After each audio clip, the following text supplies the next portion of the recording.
비시디아 안디옥에서 쫓겨난 선교사에 된 바울과 바나바가 이제 그 쫓겨나서 그 다음에 들어가게 된 곳이 바로 오늘 이고니온입니다. 그래서 이고니온으로 가서 제일 먼저 이 바울과 바나바가 전도를 하러 여행을 하는데 거기에 패턴이 있습니다. 가면 제일 먼저 어디를 찾아가느냐? 회당을 찾아갑니다. 회당을 찾아가는 이유는 뭐냐? 거기 유대인들이 있기 때문이야. 그 다음에 유대인과 함께 또 개종한 헬라인들이 있겠죠. 그래서 거기에는 다 여호와를 알고 있는 사람들입니다. 여호와를 알고 있는 사람들. 그래서 가자마자 곧 어디를 가느냐? 회당을 찾습니다. 그리고 나서 또 패턴이 뭐냐? 거기에서 이제 말씀을 전합니다. 예, 회당에서 말씀을 전하는 것은 굉장히 그 당시에는 보편적인 일입니다. 그래서 모세오경 성경을 읽고 그리고 나서 은혜 받은 사람들이 할 말이 있으면 회당 안에서 이제 그 랍비들의 허락을 받고 그곳에서 말씀을 전하고 이런 일들이 아주 편안하게 이루어지는데 그때마다 이제 바울은 설교를 하면서 뭐를 얘기하느냐? 그리스도를 이야기하는 거예요. 예수 그리스도를 이야기합니다. 그래서 오늘도 이고니온에 들어가서 회당을 찾고 회당에서 말씀을 전했더니 유대인과 헬라인이 믿더라. 이게 이제 시작이에요. 예, 헬라인이 믿더라. 그랬더니 여기에 순종하지 않는, 그러니까 그리스도에 반대하는 그 유대인들이 이방인들을 선동해서 나쁜 마음과 미운 마음을 줘서 이 사람들을 대적하게 합니다. 그러나 이제 선교사들은 줄을 힘입어서 더욱 담대하게 말씀을 전하게 되고 그리고 나서 주님께서는 그 선교사들에게 주께서 그들의 손을 통해서 표적과 기사를 행하게 하십니다. 그러자 유대인들은 더욱더 주변에 있는 유력자들과 그 다음에 권력자들 그 사람들에게 부탁을 해서 이 사람들을 갖다가 선교사들을 갖다가 더욱더 박해하게 되죠. 그러면 이고니온에서도 이제 나오게 되는데 왜 나오느냐? 거기에서 돌 맞아 죽을까봐 도망 나오는 거예요. 패턴이 똑같습니다. 들어가죠. 회당을 찾아갑니다. 그곳에서 말씀을 전하니까 믿는 사람이 있고 반대하는 사람이 있고 그래서 믿는 사람들이 있음에도 불구하고 반대하는 사람들은 더욱더 집요하게 반대합니다. 믿는 사람들은 더욱 믿게 되지요. 그리고 나서는 거기에서 핍박받거나 죽게 되니까 도망 나오는 거예요. 지난주에 그 안디옥에서도 어떻게 나왔죠? 쫓겨났어요. 쫓겨나서 발에 먼지를 떨어내고 나오지만 기쁨이 있었다. 성령이 충만했다. 그리고 나서는 다시 이곳으로 이고니온으로 왔는데 여기서도 역시 마찬가지로 쫓겨나요. 도망 나오는 겁니다. 여기서는 도망 나와서 그 다음에 이제 루스드라 그쪽으로 이동을 하게 됩니다. 이것이 오늘 본문의 내용이에요. 이 본문의 내용을 가지고 복음을 접한 사람들의 반응에 대해서 좀 살펴보려고 하거든요. 존 맥스웰이라고 하는 기독교의 그 리더십 학자가 이런 얘기를 합니다. 현대를 갖다가 어떻게 정의를 했냐면 현대는 권위를 상실한 시대다 이렇게 얘기를 했어요. 권위가 없답니다. 그래서 가정에서 부모의 권위가 없고요. 학교에서 선생님의 권위가 없고 국가에서 정치하는 리더들이 권위가 잃어버렸습니다. 여기에 제일 큰 문제는 뭐냐? 교회 안의 목회자들의 권위를 잃어버렸다고 하는 거예요. 교회 안의 목회자들도 이제 권위가 없죠. 근데 성경은 뭐라고 얘기하느냐? 모든 세상에 있는 권세는 하나님으로부터 오는 거예요. 하나님으로부터 오는 것이라. 그래서 로마서 13장에 보니까 각 사람은 위에 있는 권세들에 복종하라. 권세는 하나님으로부터 나지 않은 것이 없으니 모든 권세는 다 하나님이 정하신 것이라. 그런데 우리가 이 얘기를 들으면서 마음에 부담이 생기거나 마음에 불편할 수 있어요. 왜냐? 리더들이 권위가 우리가 제일 힘들어했었던 것이 그거거든요. 예전에 우리나라가 민주화되기 전에 이 정치하는 사람들이 막 마음에 들지 않는데 그 권세가 하나님으로부터 왔다는 거예요. 그리고 나서는 그걸 갖다 도와주는 분들이 제일 많이 인용했었던 말이 바로 이겁니다. 대통령도 하나님이 세우신 것이고 그 다음에 모든 사람들의 권위를 하나님이 세웠는데 그것을 갖다가 대적하는 것은 옳지 못하다. 맞는 말이죠. 근데 우리가 좀 고민을 해볼 필요가 있는 게 이 말을 들으면서 벌써 마음에 안 드시는 분들이 있을 수도 있고요. 그렇구나 하는 분들도 있을 겁니다. 한 선배 목사님이 그런 말씀을 했어요. 목회를 시작하려는 저한테 한 가지 조언을 해주신 말씀이 뭐냐면 목회자는 성도하고 싸우지 말래요. 물론 마찬가지죠. 애들끼리도 싸우면 혼나니까. 근데 성도는 목회자는 절대 성도들하고 싸우면 안 된답니다. 이유가 뭐냐? 100% 지기 때문에 싸우면 안 된다는 거예요. 이길 싸움만 해야 되는데 이길 싸움만 해야 돼요. 이순신 장군이 왜 다 이겼는지 아십니까? 이순신 장군의 방법은 딱 하나요. 이길 수 있는 전쟁만 하는 거예요. 확신이 없으면 나가지 않는 거예요. 그것처럼 목회자들은 절대로 성도와 싸우면 안 됩니다. 왜냐? 성도와 싸우는 것은 백전백패이기 때문에 지피지기 다 필요 없어요. 그냥 무조건 백전백패예요. 왜냐? 예, 일단 목회자와 성도가 싸우게 됐다. 이거 자체가 이미 지은 거예요. 왜냐? 성도 앞에 목회자가 권위가 없기 때문인 것이죠. 예, 목회자가 권위가 없기 때문인 거예요. 성도가 목회자와 한번 싸워보겠다. 그럼 거기서 그냥 모든 게 끝난 거예요. 모든 게 끝난 겁니다. 또 권력이나 그런데 이 목회자의 권위가 어디서 나오느냐? 목회자들은 권위가 어디서 나오겠어요? 법적으로 누가 책임져 주나요? 아니 목회자가 돈이 제일 많은가요? 아니 무슨 권력이 있나요? 아니면 치고받고 싸워서 제일 잘 싸운 있나요? 우리 교회에서 제가 제일 잘 싸운 걸 못할 것 같아요. 덩치들을 보십시오. 우리 교회 성도님들 덩치들을 보십시오. 아무것도 배경이 없는 거예요. 어디에만 있느냐? 목회자의 권위는요 하나님이 주실 때에 있는 거예요. 그럼 그 권위는 어디서부터 오겠느냐? 하나님 앞에 정직하게 바르게 서 있는 목회자래야 그 권위가 서는 거예요. 그렇죠? 그 권위가 설 수 있다고 하는 거예요. 이것이 지켜질 때에 목회자의 권위는 하나님이 보증해 주시는 거예요. 예, 그렇지요. 예, 우리가 목회자들, 저도 목회자지만 세상에 많은 목회자들이 있습니다. 그 목회자들이 공부를 제일 잘했느냐? 아니요, 못한 사람들도 되게 많아요. 여기 있잖아요. 예, 그러면 뭐 굉장히 착하느냐? 아니요, 저 굉장히 세속적인 사람입니다. 또 그러면 뭐 제일 똑똑하냐? 아니요, 우리 교회는요 저보다 훨씬 똑똑하신 분들이 많으세요. 그럼 문제는 뭐냐? 하나님 앞에 정직하고 하나님이 목회자 하라, 목사 시켜주셔서 하나님의 권위로 제가 서 있는 것일 뿐인 거예요. 그러니 제가 별 드러내려고 하는 순간에 제 권위는 다 없어져 버립니다. 다 없어지는 거예요. 제 권위는 어디서부터 나오느냐? 하나님 앞에 제가 정직하게 바르게 설 때에 그때 여러분들이 세워주는 거예요. 그리고 그 보증을 하나님이 해주시는 거예요. 그게 바로 가장 중요한 것이죠. 요즘에 집에 부모님들도 권위를 찾기 힘들다. 학교에서 선생님들도 찾기가 힘들다. 정치하는 사람들 역시 국가의 리더들로 권위를 잃어버린 지 오래됐습니다. 이것들도 역시 마찬가지죠. 이들의 공통점이 다 뭐냐? 지금 뭔가 잘못되어져서 고쳐야 되는 대상이라고 생각들을 하는 거예요. 거기에 우리 목회자들도 들어가 있기 때문에 힘을 잃어가는 거예요. 그리고 그 대상에 교회들도 들어가기 때문에 우리가 힘을 잃어가는 거예요. 우리가 정말 하나님 앞에서요 다시금 우리를 되돌아봐야 되는 이유가 바로 여기에 있습니다. 예, 목회자가 권면을 한다. 그래서 이제 싸움을 하면 절대 하지 말아야 했었던 이유가 뭐냐? 예, 목회자가 권면을 했어요. 근데 잘 받아들이는 일을 위해서는 목회자가 계속해서 위에서 기도하지 않겠습니까? 그죠? 어려운 일이 있어요. 제가 요 얘기하고 그 다음에 제가 다 옳은 것은 아니지만 주의 이름으로 또 권면하고 위에서 기도하고 함께 해결합시다. 그럼 이제 제가 옆에서 위에서 기도하고 하겠지요. 그런데 듣지를 않으면 그것을 갖다가 받아들이지 않으면 어떻게 해야 될까요? 어린애처럼 막 멱살을 잡고 대면서 몇 대를 매맞아 가면서 막 그렇게 해야 되나요? 불가하다는 거예요. 불가하다는 거예요. 예, 그래서 결국은 권면을 들으려고 하지 않고 만약에 싸우자고 덤비다든지 아니면 이렇게 반대한다 하면 더 이상 권면을 하지 마라. 그게 성경적이라는 거예요. 왜냐? 예, 주의 복음을 들고 이 동네에 들어가면 먼저 복을 빌고 그곳에 복음을 전하지만 그들이 받지 않으면 주님께서 뭐라 하셨어요? 빨리 그 동네에서 나오면서 발에 있는 먼지를 떨어버려라. 그렇게 말씀하셨거든요. 그리고 너희가 전하는 그 말씀은 다 너희에게 임할 거라. 예, 그와 마찬가지라는 거예요. 우리 목회자들이 할 수 있는 것이 뭐냐? 우리가 복을 빌고 받으면 그게 임하지만 그렇지 않으면 제가 다 먹고 떨어지는 거예요. 예, 그러니까 여기 지금 한 30명이 있다. 그럼 제가 30명을 위해서 복을 빌었어요. 근데 여러분들이 다 안 받았다. 저는 30배로 복을 받을 겁니다. 그게 제 권위일 뿐인 거예요. 제가 법적으로 제가 뭐 기도한 걸 안 받는다 해서 여러분들 콩밥 먹지 않습니다. 예, 그것 때문에 죽지도 않습니다. 그렇다고 뭐 하려고 하던 일이 안 되지도 않을 거예요. 그런데 우리의 문제는 뭐냐? 정말로 그 권위라는 것이 어디에서 나오는지를 잘 알아야 되는 거예요. 예, 그 권위가 어디에서 나오는지를 잘 알아야 되는 거예요. 바울과 바나바가 제일 먼저 찾아가는 곳이 늘 회당이었거든요. 예, 이 회당에서 말씀을 딱 전하면요, 참 희한한 게 뭐냐? 하나님을 알고 있었던 유대인들, 예수님께서 제일 먼저 어디로 먼저 전하라 그랬어요? 예, 이방 고을로도 말고 너희 잃어버린 형제에게로 먼저 가라 이렇게 말씀하셨거든요. 그게 누구예요? 유대인들이 먼저 주의 복음을 받아야 되는 거예요.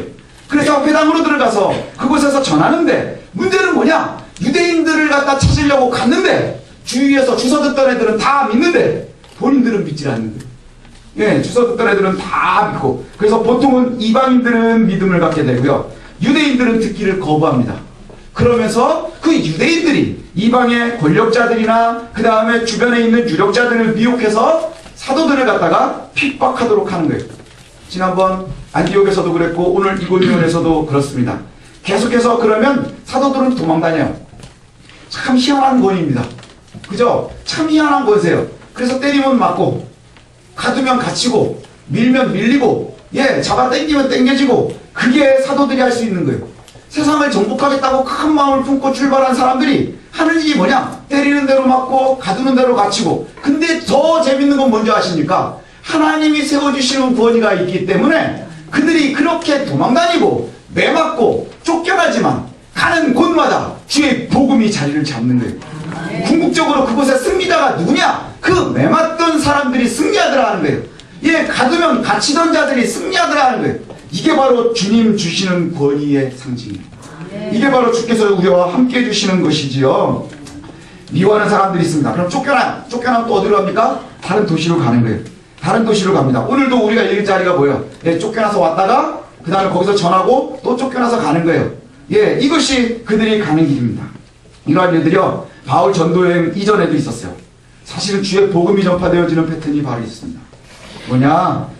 스데반이 요 직전에 보면 스데반이 박해받았죠. 박해받아가지고 가두고 갇히고 한 게 아니라 그냥 돌 맞아서 죽어버렸어요. 그랬더니 놀래가지고 유대인들이 도망을 가기 시작을 했습니다. 그래서 사마리아로도 도망가고요. 여기저기 예루살렘에서 벗어나서 도망을 갔는데 그 도망간 사람들이 복음을 전하기 시작을 하는 거예요. 그죠? 그래서 사마리아에도 가 있었고 그 다음에 안디옥에도 가가지고 그곳에서 몇 명이 믿지 않는 사람, 믿지 않는 유대인에게도 전하고 헬라인에게도 전했는데 헬라인이 듣더라. 그래서 안디옥이 복음 전파의 가장 중요한 전초기지가 되어진 거 아닙니까? 거기를 그냥 왜 갔겠어요? 죽을까봐 간 거예요. 내가 원해서 간 게 아니라 밀려 간 거예요. 할 수 없이 밀어서 죽을까봐 살고 싶어서 간 게 바로 거기에요. 그런데 그곳을 하나님께서 기름치시니까 기름 부어주시니까 거기가 복음의 전초기지가 되었던 거예요. 안디옥의 권위는 어디서 옵니까? 안디옥은 이방도시예요. 예루살렘에 비하면 이방도시예요. 별 볼 일 없는 거예요. 그저 그냥 도시만 크고 화려할 뿐이에요. 우리가 믿음의 눈으로 보면 거기 소돔 고모라 같은 곳일지도 몰라요. 그런데 그곳에 주님께서 기름 부어주시니까 그것을 사용하시기 시작하셨어요. 그게 어디서부터입니까? 주님이 사용하시기 때문이라는 거예요. 주님이 사용하시기 때문에. 그래서 우리가 예루살렘을 떠나고 그 다음에 사마리아로 가고 안디옥까지 가고 그리고 나서 바울이나 바나바가 이 안디옥에서 파송을 받아요. 예루살렘 교회가 파송을 한 게 아니라 안디옥 교회가 파송을 했단 말이에요. 정통교회 가장 중심에 있다고 하고 목에다 힘주고 있는 그 예루살렘 교회가 파송을 한 게 아니라 이방인들이 있었던 그 이방교회 안디옥에서 파송을 했어요. 그리고 그 교회에서 가장 많은 전도자들이 나오는 거예요. 이것은 왜 그러느냐? 우리가 인간적으로 볼 때의 화려함이나 인간적인 정통성이나 인간적인 외모나 인간적인 것이 아니라 하나님이 어디를 선택하느냐에 있는 거예요. 하나님이 우리를 선택하시면 지금 내 처지가 별 볼 일 없어 보일지라도 내가 나를 스스로 생각을 할 때 좀 모자라 보일지라도 하나님 지정하시면 내가 안디옥이 되는 거예요. 그래서 내가 나아가는 곳마다 어려움이 있어도 그것을 우리가 두려워하거나 힘들어하거나 아파할 이유가 없다는 거예요. 왜냐하면 그 길이 바로 하나님이 사용하시는 길이기 때문에 복음을요 박해가 막지 못합니다. 참 복음을 가지고 있는 사람들은요 박해가 앞을 가로막지 못하고요 불통이라고 하는 우리가 얘기할 때 어려움들이나 그 다음에 여러 가지 우리가 기도할 때 하는 것처럼 우는 사자와 같은 그 다음에 또 주변에 있는 여러 가지들이 그것을 막지 못합니다. 복음이요 막지를 못하는 거예요. 복음을 막을 방법이 없어요. 박해는 절대로 복음을 막지 못합니다. 왜냐? 복음의 진보는 늘 박해와 함께 했기 때문인 거예요. 교회가 커진 이유가 뭡니까? 교회가 가장 힘이 있었을 때는 박해가 가장 컸을 때예요. 가장 고난당할 때 그때의 교회가 가장 능력이 있었다는 거예요. 사람들이 보기에 가장 멋있었을 때가 교회가 가장 많이 썩을 때였어요. 가장 힘을 잃어갈 때였어요. 우리가 꼭 기억해야 됩니다. 박해는 복음을 건강하게 합니다. 우리가 잘 형통하면 하나님을 잘 믿을 수 있을 것 같죠? 아니요. 그것이 우리를 썩게 만드는 경우들이 많이 있다는 거예요. 그것을 우리가 좀 잘 알았으면 좋겠습니다. 고난과 역경은요 가장 중요한 복음의 계기가 됩니다. 그 모든 복음이 전해져 있는 성경이 알려주고 있고요. 그 다음에 교회사가 얘기를 해주고 있고요. 지금 우리의 삶 가운데도 있습니다. 박해와 착한 복음이기 때문에 그렇습니다. 그러니 우리가 안심해야 될 것이 있어요. 뭐냐? 내가 만나게 되는 어려움들이 있거나 그 다음에 그것 때문에 내가 힘든 일이 있거나 고난이 있으면 즐거워하십시오. 즐거워하십시오. 왜냐? 내가 살아있는 거예요. 내 속에 복음이 살아있는 거예요. 근데 오해하지 말아야 될 것이 있습니다. 내 욕심을 부리다가 망하는 거는 잘된 거예요. 내가 욕심을 부리거나 하나님 앞에 옳지 못하게 서 있음에도 불구하고 내가 계속 형통한다. 하나님 놔버리시는 사람일지도 몰라요.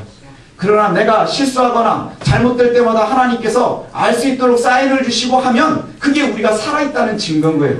그 다음에 그것이 더욱더 거세져서 때로는 내가 너무너무 힘들고 때로는 내가 이것을 감당하기가 어렵다. 그러면 아, 하나님께서 나를 많이 보살펴보고 계시는구나 하고 인지할 수 있어야 되는 거예요. 그것이 바로 저와 여러분이 세상을 승리하는 방법이라는 거예요. 우리가 오해하고 있는 것이 뭔지 압니까? 교회가요 많이 커져가지고 정말 교회 안에 많은 정치인들이 있고 많은 권력자들이 있어서 세상에 법적으로 영향을 끼치고 그 다음에 뭐 여러 가지 권력적으로 영향력을 끼치고 재력으로 영향력을 끼치는 것, 이게 교회의 영향력이라고 생각하면 아주 큰 오산이라는 거예요. 그것은 교회를 썩게 만드는 일인지도 모릅니다. 그러나 교회들이 교회되어졌었던 것은, 성도가 성도되었던 것은 바로 박해받아가면서도 정직함을 잃지 않았었던 일입니다. 박해받고 고난당하면서도 그리스도의 복음을 놓지 않는 데서부터 시작이 되어지는 거예요. 그리고 그것이 다라는 거예요. 예, 오늘 박해가 고난, 저 복음을 건강하게 합니다. 왜냐하면 박해와 짝한 것이 복음이기 때문입니다. 그래서요, 복음이 가는 곳마다 늘 소란해요. 소란이 있어요. 가는 곳마다 시끌벅적합니다. 오늘 이고니온도 보면은 소란이 있어요. 뭐냐? 이 복음이 가는 곳마다 소란이 있는데, 왜냐하면 복음 전파로 인한 소란은 두 가지가 있습니다. 오늘 얘기한 것처럼 하나는 긍정적으로 믿는 사람들이 생겨나면 시끄러져요. 왜 시끄러질까요? 복음을 접했으니까, 내가 이전에 죽음에 있었지만 생명에 왔으니까 그 기쁨을 이야기하지 않겠어요? 이게 우리에게 첫 번째 소란이 되는 거예요. 예, 내가 믿는 이들의 수가 늘어나는 것, 이것이 첫 번째 소란이 되어져요. 그럼 두 번째 소란은 뭐냐? 예, 두 번째 소란은 뭐냐? 싫어하는 사람들이 자꾸 배척을 하기 위해서 유력자들이나 아니면 권력자들이나 아니면 주변에 있는 사람들을 통해서 자꾸 전도자들을 대적하려 한다는 거예요. 여러분들이요, 우리가요, 그리스도인이라고 하면요 늘 소란 가운데 있어야 되는 거예요. 근데 이것이 다르지가 않더라는 거예요. 두 가지 소란이 다르지가 않아요. 하나는 내가 당하는 소란이고 하나는 내가 누리는 소란인 거예요. 내가 주의 은혜를 누리면 그것이 소란하죠. 내 마음속에서도 소란하고요, 내가 아주 시끌벅적해지는 거예요. 주의 은혜를 누리면 이것을 갖다 말하지 않고는 견딜 수가 없는 거예요. 늘 즐거운 거예요. 그리고 그것을 갖다가 입 옆에 있는 사람들에게 말하지 않겠습니까? 그렇지 않아요? 아니, 우리 애들 성적 5점만 올라도 어디 가서 자랑할 데 없나 이러고 찾는데, 내가 죽었다가 살았는데 그것을 자랑하지 못하겠습니까? 그건 아주 당연한 거예요. 이것이 진짜 내 거라고 생각이 되면 그것은 당연한 거예요. 예, 그렇게 소란해지겠죠. 그런데 그 복음과 함께 고난도 와요. 주변에서 대적자들이 서게 되겠죠. 박해가 시작이 되어진다는 거예요. 예, 손가락질하는 사람들이 생기고요, 어려움이 따르고요. 그래서 주변에서 끊임없이 조여오기 시작을 할 겁니다. 그럼 이때 가장 중요한 답이 있어요. 뭐냐? 그게 바로 3절의 말씀입니다. 3절. 3절은 우리 같이 한번 읽어봅시다. 3절 읽겠습니다. 시작. 오래 있어 주를 힘입어 담대히 말하니 주께서 그들의 손으로 표적과 기사를 행하게 하여 주사 자기 은혜의 말씀을 증언하시니. 예, 여기 보니까 이 3절 말씀이요, 그렇게 조여올고 있을 때의 답이에요. 예, 여러분들이 어려움을 만나거나 괴로움을 만나거나 그 다음에 주의 말씀 때문에 정직하게 살려고 할 때마다 만나는 어려움들, 고난들이 있으면 이 3절 말씀을 좀 잘 기억하십시오. 이 3절 말씀이 뭐라고 얘기하느냐? 복음을 맡은 자들이요 담대해지는 거예요. 복음을 맡은 자들이 담대해지는데 뭘로 담대해지느냐? 오늘 3절의 말씀이 두 사도가 오래 있어 주를 힘입어 담대히 전했대요. 주를 힘입어서 담대히 전했다는 거예요. 지금 고난이 오니까 더 담대하게 전하는 거예요. 우리가 움츠리거나 아, 지금은 때가 아닌가 보다, 때를 기다리자, 이게 아니라 나를 괴롭게 하는 이가 오니까 그 괴롭게 하는 이들에게 더욱더 담대하게 복음을 전하는데, 어떻게 그렇게 전했느냐? 그 담대함이라고 하는 것이요, 권위나 아니면 법적인 근거가 있는 게 아니에요. 뭐에 근거가 있느냐? 그냥 주를 의지했답니다. 주를 힘입어, 이렇게 표현을 해요. 주를 힘입어. 예수 그리스도를 힘입어서 더 담대하게 말씀을 전했다는 거예요. 그랬더니 어떤 일들이 벌어지느냐? 우리에게 가장 중요한 무기는요, 예수님밖에 없어요. 목회자들의 권위도 뭐라 그랬어요? 주 앞에 정직함이 권위인 거예요. 그것 말고는요, 우리가 권위를 내세울 것이 하나도 없습니다. 그런데 우리가 어려움을 만나면 제일 먼저 중요한 것이 뭐냐? 주의 복음을 전하는데, 그리고 주의 백성답게 정직하게 사는데, 여기에서 가장 중요한 것은 주를 의지하는 거예요. 주를 힘입어 더욱 담대해지더라. 기죽지 마십시오. 내가 정직함 때문에 고난을 받고 있으면 하나님께서 책임져 주실 거예요. 내가 정말로 하나님을 의지하고 하나님의 말씀대로 살아가고 있는데 그것 때문에 내가 고난을 당하면 주께 의지해서 더욱더 담대하십시오. 주님께서 책임져 주실 거예요. 그 뒤에 뭐라고 말씀하느냐 하니까, 여기 3절 뒤에 그렇게 전하니까 그들이 손으로 표적과 기사를 행하게 하시대요. 그들을 통해서 표적과 기사를 일으킵니다. 이 표적과 기사는 어디에 나오는 거예요? 이거 주님이 하시던 일이에요. 그죠? 주께서 하시던 일이에요. 그런데 여기에 보니까 이 전하는 사람들의 손을 통해서 표적과 기사를 행하게 하셨대요. 이유가 뭐냐? 주님께서 자기를 증언하기 위함인 거예요. 내 백성이 내 정직함으로 나아가는데, 그것 때문에 고난을 당하는데 나를 포기하지 않고 오히려 나를 더 의지하니까 주님께서 이제 뭐 하시는 거예요? 도와주시는 거예요. 도와주시는 거예요. 그래서 기사와 이적을 표하신대요. 그 기사와 이적이라는 게 뭐예요? 뭐예요? 상식적이지 않은 거예요. 상식적이지 않은 거예요. 상식적으로는 해결할 수 없지만 우리가 알 수 없는 곳에서 하나님이 해결해 주신다고 하는 거예요. 내가 아무리 주산을 튕겨봐도 답이 나오지 않는데 하나님이 해결해 주시면 그 일이 해결이 된다 하는 거예요. 전제 조건은 뭐예요? 하나님 앞에 정직한 일일 때예요. 하나님의 백성답게 살아갈 때에, 그때에 하나님께서 이와 같이 함께 해주신다는 거예요. 하나님을 의지하는 사람들이 더욱더 담대할 수 있는 이유가 바로 이겁니다. 하나님께서 우리와 함께 하시기 때문인 거예요. 정직한 자들에게 표적과 기사를 행하게 하신대요. 왜냐하면 그의 말씀이, 그의 은혜의 말씀이 증언되기 위함인 거예요. 내 백성들이 고난받아가며 고통받아가며 나를 더 의지해가며 지금 하고 있는 그것이 진짜라는 것을 주님이 직접 증명해 보이시려고 하는 거예요. 이들이 가짜가 아니고 진짜구나 하는 것을 갖다 알려주시기 위함이라는 거예요. 복음을 맡은 사람들의 삶은 굉장히 고달파야 합니다. 예, 굉장히 고달파야 되는 거예요. 우리가 예수 믿고 이 땅에서 살아가는데 너무 편하다 하는 것마다 잘 된다, 하나님 나를 사랑하시는구나, 이렇게 생각하시면 큰 오산입니다. 너무나 편안하면요, 우리가 긴장해서 스스로를 되돌아봐야 돼요. 내가 타협하고 있지는 않은가? 혹시 내가 하나님의 말씀 가운데 살아가는 것을 갖다가 내가 어느 정도 놓고 있지는 않은가? 예, 주일날만 있는, 주일날만 주를 생각하는 일요일 성도는 아닌가? 우리가 한번 고백해 봐야 됩니다. 한국교회 많은 성도들이요, 너무나 편안한 신앙을 좋아합니다. 행복하고 즐겁고 편안한 것만을 꿈꾸면서 신앙생활을 합니다. 그리고 한동안은 우리가 정말로 교회 안에서도 그와 같이 얘기했었어요. 부자 되면 하나님이 복 주시는 거구나. 그래서 그것만으로도 은혜라고 생각을 했었던 적이 있습니다. 그런데요, 참으로 복음의 사람들의 삶은 고달파야 정상이에요. 왠 줄 아십니까? 성경이 그렇게 얘기하고 있어요. 우리가 이 세상과 늘 대적하면서 살게 돼 있어요. 정직한 이들은 악한 세력과 늘 대적하면서 살게 돼 있어요. 주의 복음을 전했었던 바울은 늘 대적자들에게 핍박받으면서 살게 되어 있었어요.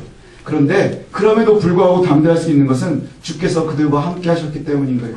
고난 받을 때마다 주를 의지해서 더욱더 담대했었고, 그러자 하나님께서 그들의 손을 통해서, 그들의 손을 통해서 기사와 이적을 행하셨답니다. 그것이 바로 그를 증명하기 위함이었다는 거예요. 세상에 우리가 속해 있지만 하나님 나라로 백성으로 살아가야 되기 때문에 고달픈 거예요. 우리가 지금 여러분들이 발을 어디다 띄고 있습니까? 지금 도봉동에 있잖아요. 여기가 하나님의 나라입니까? 아니요, 세상이거든요. 근데 우리가 세상에서 살면서 하나님 나라에 살고 있어야 되기 때문에 힘든 거예요. 우리가 대한민국 백성으로, 이 세상에 속한 사람으로 살면서 하나님 백성으로 살아가야 되니까 이것이 고달픈 거예요. 세상에 속해 있으면서 하나님 나라의 백성을 산다는 것, 직장 생활을 하면서 교회 생활을 해야 된다는 것, 먹고 사는 일로 힘들어 죽겠는데 주의 일도 해야 되는 것, 이것 때문에 고달파야 된다는 거예요. 그것이 바로 저와 여러분들이 가야 될 길입니다. 그런데 이 일을 하는 데 있어서 가장 중요한 것이 뭐냐? 내가 하는 게 아니라는 데 은혜가 있는 거예요. 주를 의지해서, 주를 힘입어서 그렇게 주를 의지하면서 사는 삶, 그 고달픈 삶, 그것이 바로 저와 여러분들이 나아가야 될 길이라고 하는 거예요. 예, 우리가, 왜냐하면 우리가 먹고 사는 일과 주의 일, 또 세상의 일과 교회 일, 사회생활과 교회생활 하는 것, 이 모든 것이 다 결국엔 주의 일이기 때문입니다. 주의 일이기 때문인 거예요. 바울이 회당에서 전도할 때만 주의 일을 하고 그 다음에 밖에 나가서는 나름대로 살았던 것이 아니에요. 그는 삶 자체가 이미 하나님께 매여 있었던 삶인 거예요. 저와 여러분들의 삶도 마찬가지라는 거예요. 내가 잠자는 동안에 잠깐 주의 이름을 놓고 자나요? 아니요. 우리가 자는 동안에도 주께서 우리를 돌보시는 거예요. 예, 우리가 살아가는 모든 시간 동안에 우리와 함께 하신다고 하는 거예요. 그래서 주님께서 우리를 책임지십니다. 책임진다는 것이 그냥, 예, 우리가 그냥 애들이 시험 공부 잘 보는 거, 그 다음에 우리가 하는 대로 뭐가 잘 되는 거, 부자가 되는 거, 땅 사는 거, 집 사는 것이 아니라 하나님을 따라가면서 정직함으로 살아가고 그 고달픔을 감당할 때 하나님이 기사와 이적을 행해 주시는 거예요. 이게 가장 완벽한 삶이라는 거예요. 예.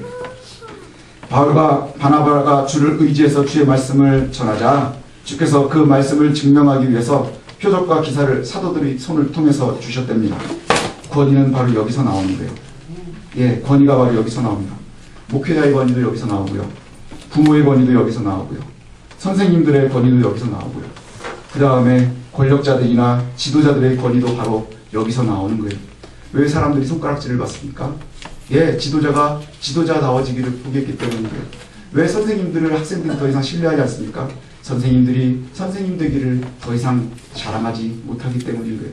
자꾸 주변에 있는 것들만 생각을 하죠. 주변 이래서 이렇다 얘기를 합니다. 그러나 우리가 스스로를 되돌아봐야 되는 거예요. 스스로를 되돌아봐야 됩니다. 예, 세상에서 주의 권위는 별로 힘이 없어 보입니다. 주의 권위는 별로 힘이 없어 보입니다. 주의 표적과 기사도 크게 의미가 없어 보일 때가 많습니다. 다윗이 골리앗과 싸우려고 나갈 때 뭘 가지고 나갔습니까? 예, 만군의 여호와의 이름을 가지고 나갔어요. 그것처럼 웃기는 게 어디 있습니까? 골리앗이 알지도 못하는 만군의 여호와의 이름, 그거 아무것도 아닌 거였어요. 근데 물매를 돌리니까 굉장히 기분이 나빴겠죠. 근데 그 물매에 죽었어요. 그 물매가 다윗을 왕을 만들었어요. 이게 돌멩이 한 개 던졌는데 그 끈에다 묶어서 던졌는데 그게 그를 왕으로 만들었어요. 예, 그리스도의 족보에 그의 이름이 들어가 있어요. 다윗의 언약이 그리스도의 언약이에요. 예, 우리가 정말로 세상이 바라보는 것과는 다른 것을 봐야 돼요. 예, 세상의 권위와 다른 그 권위를 우리가 볼 수 있어야 돼요. 고달픈 삶 사는 것을 갖다가 즐거워할 수 있어야 돼요. 사실 이렇게 얘기하는 저도 고달픈 삶은 정말 고달픕니다. 그렇지 않나요? 고달픈 삶이 좋나요? 아니요, 고달픕니다. 하지만 주를 의지해서 끊임없이 정직하기를 원하는 거예요. 제가 개척해서 지금 7년이 되었는데 제가 몇 번을 갖다가 경험을 한 적이 있어요. 예, 정직함 때문에 포기하는 거예요. 예, 가능성을 갖다가 포기하는 거예요. 사실 우리가 완벽하게 확정된 건 하나도 없어요. 야, 요렇게 내가 하면 한 7은 될 것 같고, 근데 하나님의 뜻을 따라가면 한 2도 안 될 것 같은 거예요. 그러니까 우리가 7을 따라가거든요. 근데 이 정직함 때문에 7을 포기하니까 하나님이 2를 주시는 게 아니라 10개 다 주시더라고요. 예, 이것을 갖다가 우리가 늘 경험할 수 있었으면 좋겠습니다. 핍박이요, 복음을 막지 못했어요. 주의 역사하심을 막지 못했습니다. 여기도 주께서 여기 말씀대로 3절에 보니까 주의 말씀대로 표적과 기사를 행하고 담대히 전했으면 거기서 승리했어야 되는데 결과가 뭐예요? 사람들이 더 열받아서 미쳐 돌아가는 거예요. 그래가지고 돌로 쳐 죽이려고 그래요. 그래서 결론은 뭐냐? 또 쫓겨났어요. 또 도망갔습니다. 그런데 이 박해가요, 결국엔 복음의 운동이 되어지는 거예요. 이 박해 때문에 도시들마다 복음이 되는 거예요. 여기가 너무 좋으면 우리들은요 다 베드로 같은 사람이거든요. 베드로 좋아하잖아요. 예수님 수제자. 여기가 좋사오니 초막 셋을 짓고 여기서 삽시다. 욕 더럽게 먹었어요. 그죠? 여기가 좋사오니 은혜 받으면 우리는 다 그래요. 여기가 좋사오니 여기서 살았으면 좋겠습니다. 그리고 욕 직사게 먹어요. 예, 그게 바로 우리들이에요. 근데 핍박을 받으니까 그 베드로도 돌아다녀요. 그 베드로도 돌아다니고 바울도 돌아다니고 핍박을 하니까 예루살렘에 있었던 집사들까지 미쳐날져서 다 돌아다니는 거예요. 이게 바로 복음인 거예요. 운동이라는 것이 바로 그것이지요. 운동이 뭡니까? 몸을 피곤하게 하는 거예요. 그렇지 않나요? 운동이라는 게 몸을 피곤하게 하는 거예요. 안 하던 운동 한번 해보십시오. 그럼 건강해지나요? 병나요? 보통요, 안 하던 운동 열심히 하면요, 보통은 병이 납니다. 그렇지만 그 병나는 걸 견디면 건강해지는 거예요. 그때부터 건강해지는 거예요. 복음은요 쉬지 않습니다. 예, 우리가 쉬어도 복음은 쉬지 않습니다. 주께서 쉬지 않으시기 때문에 그래요. 그래서 사람들의 반응 역시 끝없이 두 가지로 반응할 거예요. 우리가 가는 곳마다 우리가 받아들여지지 않고 손가락질 당하고 업신여김이 있을 겁니다. 받아들여지는 것은 복음의 안착이라면 손가락질과 업신여김 당하는 건 복음이 담대해지고 건강해지는 거예요. 예, 복음이 어느 곳에 딱 자리를 잡는다 하는 건 받아들여지는 거예요. 아, 이 사람에게 복음이 전해졌겠구나. 근데 튕겨 나갔다. 그럼 복음이 또 운동하는 거예요. 또 돌아다니기 시작을 하는 겁니다. 그래서 우리가 꼭 기억해야 될 것, 한 사람은 하나님의 나라에서 주와 함께 복 가운데 있는 거예요. 예, 저와 여러분들이 그와 같은 삶을 살아가는 겁니다. 주와 함께 살아가는 사람들은요, 주의 도우심과 함께 살아갑니다. 그래서 고난을 만나면 움츠려드는 것이 아니라 주와 함께 더욱더 담대해져 가는 거예요. 그래도 또 쫓겨납니다. 그러면 또 가서 더욱더 담대해져 가는 거예요. 그게 바로 바울의 삶이었고, 그 다음에 이 땅에 살아가는 그리스도인들의 삶입니다. 그래서 하나님의 형통하심을 보셨으면 좋겠어요. 하나님께서 책임져 주시는 그것을 볼 수 있었으면 좋겠어요. 사람들은 복음을 접하면 다 두 가지로 반응을 합니다. 반대하든지 좋아하든지. 그러나 그 두 가지가 다 복음이 살아 움직이는 반응이라는 것 기억했으면 좋겠습니다. 주눅들지 마십시오. 정직함 때문에 받는 고난은 하나님께서 책임져 주실 겁니다. 하나님의 백성이기 때문에 받게 되는 어려움은 하나님이 형통으로 이끌고 가는 운동력이라는 것을 기억했으면 좋겠습니다. 그래서 우리가 적을지라도 힘이 없어 보일지라도 궁극에는 하나님께서 우리와 함께 하셔서 우리가 주를 의지해서 더욱더 담대하게 주 앞에서 정직함으로 행하면 하나님께서는 친히 우리의 손을 통해서 기사와 이적을 베푸실 것이고 주께서 우리와 함께 하심을 증명해 보이실 거예요. 누가요? 우리는 못하지만 주께서 그리하실 줄로 믿습니다. 그것을 믿고 신뢰하고 따라갈 수 있는 저와 여러분들 되시기를 소원합니다. 기도하시겠습니다.